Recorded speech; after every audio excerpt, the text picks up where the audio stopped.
Prince Harry's life has been anything but ordinary.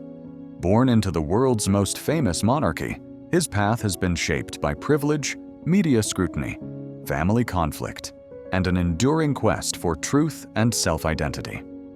At the age of 40, Prince Harry has finally addressed a deeply rooted public suspicion about his paternity, a theory that has haunted him for decades. But to understand the full impact of his revelation, we must start from the beginning. The origin of his family's unraveling. The marriage of Prince Charles and Lady Diana Spencer in 1981 was billed as a fairy tale. The entire world watched as a shy 20-year-old Diana walked down the aisle at St. Paul's Cathedral to marry the future King of England.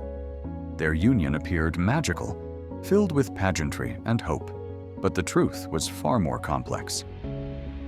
Behind the palace doors, Diana quickly discovered that Charles's heart belonged to someone else, Camilla Parker Bowles. Although Charles was pressured to marry Diana due to her public image, youth, and suitability as a future queen, his long-standing affection for Camilla never waned. Diana, deeply in love at the beginning, was left to confront a marriage that was emotionally barren and politically strategic.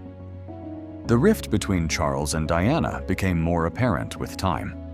Despite her efforts to conform to royal expectations, Diana found herself isolated and emotionally starved. Charles's ongoing affair with Camilla became an open secret. Paparazzi followed the couple relentlessly, capturing their increasingly cold and strained public appearances. As the world watched their marriage deteriorate, Diana began revealing more of her emotional torment. She struggled with feelings of rejection and depression, and confessed in later interviews that she felt trapped in a loveless institution. One of the most defining moments came with the 1992 release of Diana, Her True Story, a biography based on interviews secretly conducted with the princess. In it, Diana exposed the deep emotional wounds inflicted by Charles's betrayal. The book painted a painful portrait of a woman emotionally abandoned by both her husband and the royal family. It also marked the beginning of Diana's transformation, from passive royal wife to an independent global icon. By the end of 1992, the pressure to maintain a united front was no longer sustainable. Buckingham Palace released an official statement announcing the separation of the Prince and Princess of Wales. Though they initially claimed there were no plans for divorce, it was clear that the marriage was broken beyond repair. In 1996, the divorce was finalized, officially ending one of the most scrutinized royal marriages in history. The fallout was seismic. Charles continued his relationship with Camilla, who was still widely resented by the public as the other woman. Meanwhile, Diana's popularity soared as she devoted herself to charity work and humanitarian causes. The monarchy, long known for its stoic reserve, faced intense criticism. The people sympathized with Diana, who was increasingly seen as a victim of royal indifference and outdated traditions. The world fell in love with the people's princess, and her narrative became one of courage, empathy, and vulnerability. During the mid-1980s and early 1990s, as her marriage crumbled, Diana found emotional solace in James Hewitt, a British Army officer who was charming, charismatic, and emotionally available. Their affair offered Diana the affection and attention she was missing from Charles. James Hewitt, born into an upper-class family and trained at Sandhurst Military Academy, entered Diana's life when he was serving in the Household Cavalry. Their bond, initially platonic, evolved into a romance. For Diana, it was a reprieve from the coldness of royal life. Their affair eventually became public, feeding the tabloid machine with new fuel. Many perceived Diana's relationship with Hewitt as retaliation for Charles's infidelity. Though both Diana and James later acknowledged their affair, it was overshadowed by a darker, more pervasive rumor, one that would trail Prince Harry for decades. One of the most persistent rumors in royal history is that James Hewitt is Prince Harry's biological father. The speculation, originally dismissed as tabloid gossip, gained traction due to Harry's red hair, a feature he shares with Hewitt and not visibly with Charles. The press capitalized on the resemblance. Side-by-side photographs of Harry and Hewitt were repeatedly published. Their shared military backgrounds and even similarities in facial structure were cited as evidence. The media narrative became so overwhelming that even Harry began to question his own origins. He was a child caught in a media maelstrom, navigating the trauma of divorce while silently enduring suspicions about his very identity. Despite there being a clear timeline, Diana's affair with Hewitt began after Harry was born in 1984. The rumors continued unabated.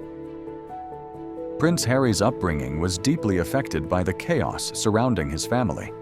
The emotional toll of his parents' toxic marriage, combined with relentless media coverage, made for a turbulent childhood. While his older brother, Prince William, often played the role of the composed heir, Harry became the expressive and rebellious Spare. Harry struggled with emotional isolation, fueled by a strained relationship with Charles and the trauma of witnessing his mother's suffering.